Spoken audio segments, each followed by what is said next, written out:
For the first time since the nuclear accident at 3 Mile Island, the government has overhauled its nuclear emergency preparedness program for local communities. Critics say these new guidelines don't address the lessons learned from last year's meltdown in Fukushima, Japan. They continue to go forward as if nothing has changed. The new guidelines keep the requirement that communities within 10 miles of a nuclear plant do a full-scale emergency exercise every 2 years. But the government is pushing back the 50-mile planning exercise from every 6 years to once every 8 years. This change has raised the ire of some anti-nuclear activists. The idea to extend the 50-mile tabletop exercise out to every 8 years instead of every 6 years makes no sense to us, given the need to do more planning, not less. While the 50-mile exercise will be done less often, the new plan does require that communities practice for the possibility of a terrorist assault on a plant.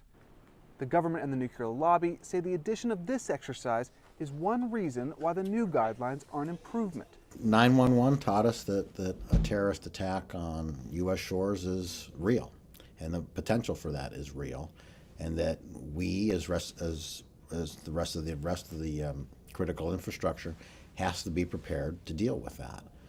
We did have emergency preparedness programs in place. We're enhancing those programs now to incorporate hostile action-based drills. So I think that's an improvement. None of the changes has raised more questions than the requirement for some exercises to be done with the premise that no radiation is released. Federal officials say this scenario makes exercises less predictable. But in his extensive reporting on the new guidelines, Associated Press reporter Jeff Dunn found that many state and local officials question the utility of such an exercise.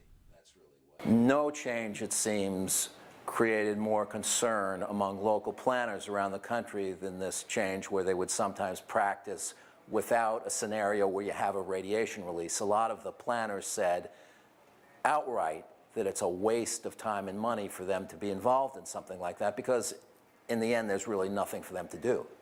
The new guidelines were proposed long before the Fukushima accident. Kaneko Tanioka, a member of Daphne's parliament, said the U.S. should learn from her country's failures. She said communities need to prepare for the worst-case scenario. Our incident of Fukushima really showed we were so unprepared. We didn't have enough rules, we didn't have enough assets, we didn't have enough trained people. The government insists the changes were made to add variety to the program, to keep responders on their toes. No U.S. nuclear plant has ever been shut down for deficiencies in its community emergency response plan. David Martin, Associated Press.